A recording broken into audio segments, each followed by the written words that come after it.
Anchor Priyanka ಚಿತ್ರಗಾರಿ YouTube ಚಾನಲ್ಗೆ ಸ್ವಾಗತ. 2024ರಲ್ಲಿ ಸ್ಯಾಂಡಲ್ವುಡ್ನಲ್ಲಿ ಹೇಳಿಕೊಳ್ತಕ್ಕಂಥ ಸಾಧನೆಗಳೇನು ಆಗಿಲ್ಲ. ಯಾಕೆ ಅಂತ ಅಂದರೆ ಸ್ಟಾರ್ ನಟರ ಸಿನಿಮಾಗಳು ಯಾವುವು ಅಷ್ಟೊಂದು ತೆರೆ ಕಂಡಿಲ್ಲ. ಹಾಗಂತ 2024ರ ಇನ್ನೂ ಅರ್ಧ ವರ್ಷ ಹೀಗೆ ಇರುತ್ತೆ ಅಂದ್ಕೊಂಡ್ರೆ ತಪ್ಪಾಗುತ್ತೆ.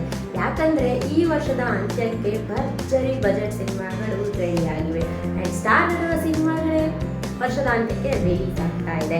ಆ ಸಿನಿಮಾಗಳು ಯಾವುದು ಅಂತ ನೋಡೋದಾದ್ರೆ, ದರ್ಶನ್ ನಟನೆಯ ಡೆವಿಲ್ ದ ಹೀರೋ ಸಿನಿಮಾ ಈ ವರ್ಷದ ಕ್ರಿಸ್ಮಸ್ ತಿಂಗಳಿಗೆ ತೆರೆಗೆ ತರುವುದಾಗಿ ದರ್ಶನ್ ಅವರು ಹೇಳಿದ್ದಾರೆ. ದರ್ಶನ್ ಮತ್ತು ವಿನೋದ್ ಪ್ರಕಾಶ್ ಕಾಂಬಿನೇಷನ್ ನಲ್ಲಿ ಬರ್ತಿರುವ ಈ ಸಿನಿಮಾ ಕ್ರಿಸ್ಮಸ್ ಟೈಮ್ಗೆ ರಿಲೀಸ್ ಆಗಿದೆ. ಇದರ ಜೊತೆಗೆ ಇನ್ನೂ 2 ಸಿನಿಮಾಗಳು ಇದೇ ತಿಂಗಳ ಮೇಲೆ ಕಾಣಿಸಿದೆ. ಇದರಲ್ಲಿ ಸ್ಯಾಂಡಲ್ವುಡ್ನ ಕಾಂಡು ಈ ಬಾರಿ ಡಿಸೆಂಬರ್ನಲ್ಲಿದೆ. ಆ 2 ಸಿನಿಮಾಗಳು ಯಾವುದು ಅಂತ ನೋಡೋದಾದ್ರೆ, ಧ್ರುವ ಸರ್ಜಾ ನಟನೆಯ ಮಾರ್ಟಿನ್ ಸಿನಿಮಾ ಇದೇ ವರ್ಷದ ಅಕ್ಟೋಬರ್ನಲ್ಲಿ ರಿಲೀಸ್ ಆಗುತ್ತೆ. ಇದರ ಜೊತೆಗೆ ಕೆಡಿ ಸಿನಿಮಾ ಚಿತ್ರೀಕರಣ ಆಗುತ್ತಿದ್ದು, ಈ ಸಿನಿಮಾ ಡಿಸೆಂಬರ್ನಲ್ಲಿ ರಿಲೀಸ್ ಮಾಡುವುದಾಗಿ ಚಿತ್ರತಂಡ ಅಧಿಕೃತವಾಗಿ ಹೇಳಿಕೊಂಡಿದೆ. ಆದರೆ ಯಾವ ಡೇಟ್ ಎಂಬುದನ್ನು ಹೇಳಿಲ್ಲ. ಇನ್ನೊಂದು ಕಡೆ ಹ್ಯಾಟ್ರಿಕ್ ಹೀರೋ ಶಿವರಾಜ್ ಕುಮಾರ್ ಮತ್ತು ಡಾಲಿ ಧನಂಜಯ್ ನಟನೆಯ ಉತ್ತರಾಖಂಡ ಸಿನಿಮಾ ಕೂಡ ಚಿತ್ರೀಕರಣ ಆಗುತ್ತಿದೆ.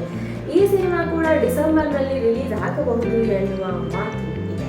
ಸೊ ಈ 3 ಸಿನಿಮಾಗಳೇನಾದರೂ ಡಿಸೆಂಬರ್ನಲ್ಲಿ ರಿಲೀಸ್ ಆದರೆ ಬಾಕ್ಸ್ ಆಫೀಸ್ ರಿಲೀಸ್ ಆಗೋದಷ್ಟು ಪಕ್ಕ. ಆದರೆ ಇದರಲ್ಲಿ ಇರ್ತಕ್ಕಂಥ ಗೊಂದಲ ಏನು ಅಂತ ಅಂದರೆ, ಒಂದೇ ದಿನ ಸ್ಟಾರ್ ಸಿನಿಮಾಗಳು ಮುಖಾಮುಖಿ ಆಗಬಾರದು ಎನ್ನುವುದಷ್ಟೇ ಫ್ಯಾನ್ಸ್ ಗೊಂದಲ. ಇದೇ ಥರದ ಇಂಟ್ರೆಸ್ಟಿಂಗ್ ಫಿಲ್ಮ್ ನ್ಯೂಸ್ಗೋಸ್ಕರ ಸಬ್ಸ್ಕ್ರೈಬ್ ಮಾಡಿ. ಹೆಚ್ಚಿನ ಮಾಹಿತಿಗಾಗಿ ನಮ್ಮ ಚಾನಲ್ನ ಸಬ್ಸ್ಕ್ರೈಬ್ ಮಾಡಿ.